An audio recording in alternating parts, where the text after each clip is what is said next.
नमस्कार दोस्तों, आज मैं बात करने वाला हूँ पेंसिल शेडिंग के बारे में कि कैसे आप अपने शेडिंग स्किल्स को जो है कि और डेवलप कर सकते हैं, उसे और कैसे अच्छे बना सकते हैं। तो ये जो वीडियो है जिसके बारे में बात कर रहा हूँ, ये सिर्फ और सिर्फ बिगिनर्स के लिए है।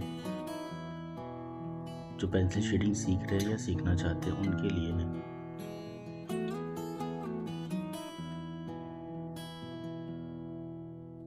जब भी हम शेडिंग करते हैं तो हमेशा ध्यान रहे कि शेडिंग में डार्क पेंसिल यूज़ करें, है ना, क्योंकि डार्क पेंसिल में क्या होता है, हमको प्रेशर नहीं लगाने पड़ता ज़्यादा। लाइट पेंसिल में हमको बहुत ज़्यादा प्रेशर लगाना पड़ता है और इससे क्या होता है कि जब हम पेंसिल से प्रेशर देते हैं तो शीट पे जो है कि वो इम्प्रेशन है वो बहुत ज़्यादा दिखता है। शीट में गड्ढे पड़ जाते हैं जो कि गलत होता है।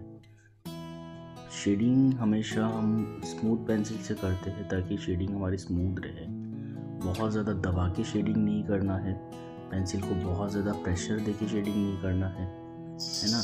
इन सब चीज़ों का ध्यान रखना है कि पेंसिल और शीट पे ज़रा सा भी प्रेशर ना पड़े। शेडिंग ऐसे करनी है कि पेंसिल और शीट को दोनों को पता न लगे कि उस पर शीट पे पेंसिल चलाई जा रही है या पेंसिल को रगड़ा जा रहा है। समझ में आ रहा है?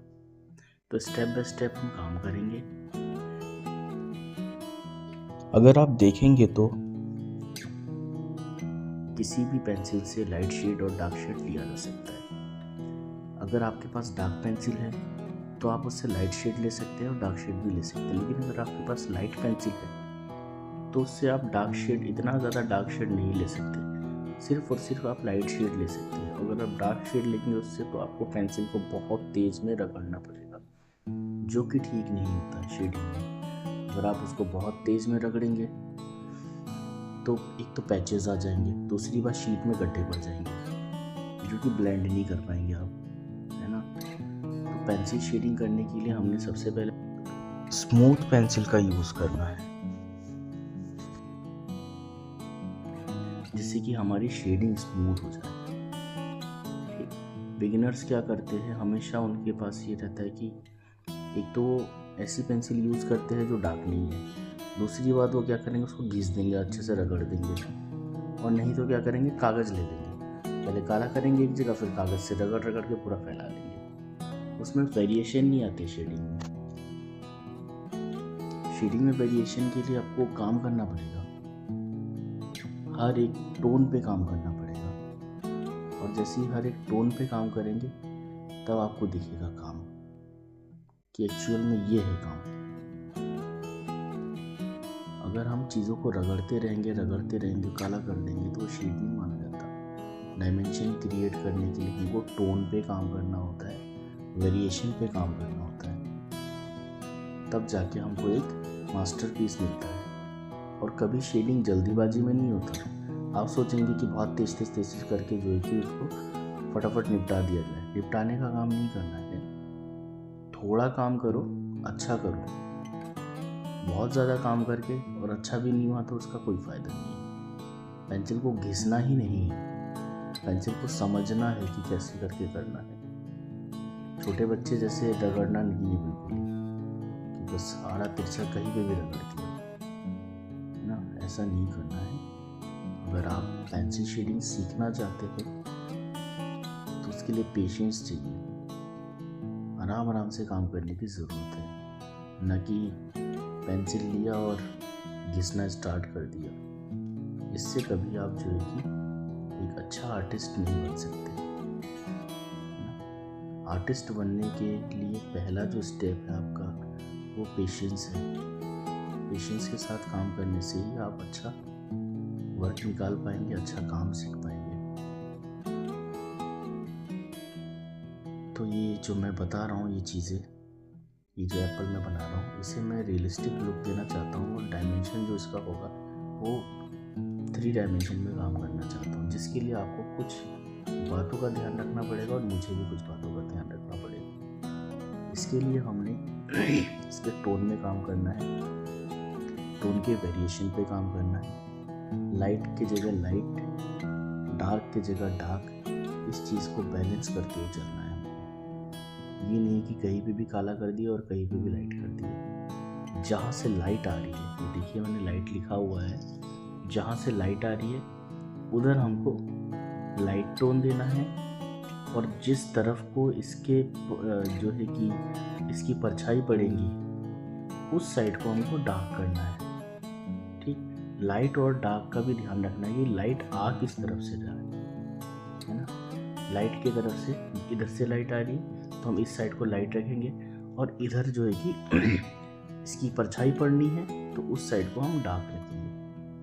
ठीक है, तो ऐसे करते रहेंगे, और जो है कि उसमें एक हाईलाइट देंगे। जैसे ये बीच में मैंने एक वाइट छोड़ रखा है, इससे क्या होगा, यहाँ पे जो है कि प्रॉपर लाइट आ रही है, जिससे कि यहाँ पे एक हाईलाइट का पोर्शन बन रखा है।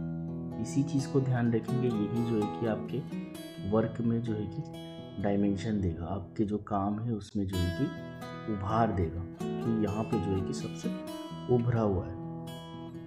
लाइट वाला पोर्शन ही सबसे ज़्यादा उभरा हुआ होता है और डार्क वाला पोर्शन दबा हुआ होता है। तो आपने जिस पोर्शन को उठाना है वहाँ लाइट देना है, और जिसमें दबा हुआ दिखना है वहाँ डार्क। जैसे कि ये जो सेब है ना, इसके यहाँ से गड्ढा जो दिख रहा है आपको, एक जहाँ मैं भी पेंसिल चला रहा हूँ, यहाँ पे जो गड्ढा आपको दिख रहा है, ये जो है कि डार्क है बहुत, है ना।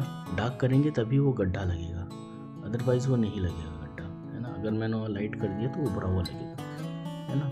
वो डेप्थ दिखना चाहिए हमको। ठीक, और जब ये आपकी शेडिंग थोड़ी बहुत कंप्लीट हो जाएगी तो आपने क्या करना है, जो आपने स्केच किया था उस स्केच को ब्लेंड करना है ना। यानी कि कहीं कहीं पे जो है कि मार्किंग रह जाती है, पेंसिल के स्ट्रोक्स रह जाते हैं। जब हम स्केच करते हैं, स्केचिंग का कुछ पार्ट बचा कुछ दिख जाता है, लास्ट में हम क्या करते हैं, उसको इरेज करते हैं, है ना। उसको इरेज कर देंगे तो फिर अपने आप ही जो है कि वो अच्छा लगने लगेगा। और सबसे ज़्यादा ज़रूरी है डायमेंशन क्रिएट करने के लिए एक चीज़ और ज़रूरी है कि उसकी परछाई आप बनाएं। शेडो बहुत ज़रूरी है, ये शेडो बनेगा तभी अच्छा लगेगा, वरना अच्छा नहीं लगेगा। शेडो बनाना बहुत ज़्यादा ज़रूरी है।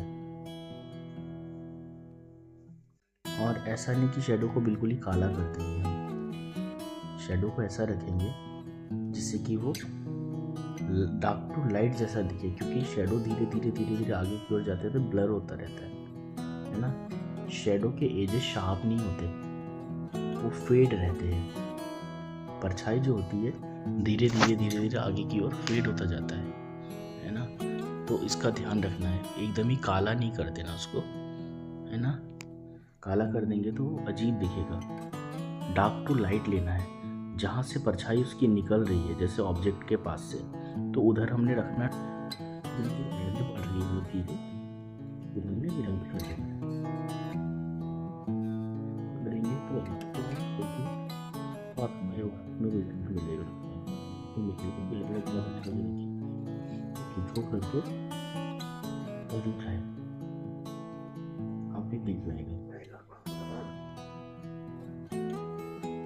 मेरा डॉग है तो ये कभी कभी लगता है उसमें ये देना होता है, जो अपने कलम में निकल जाता है।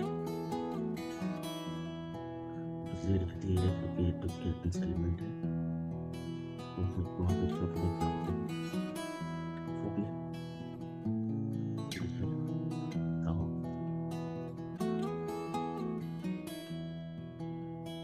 देख सकते हैं। लगभग मतलब पेंटिंग कंप्लीट है।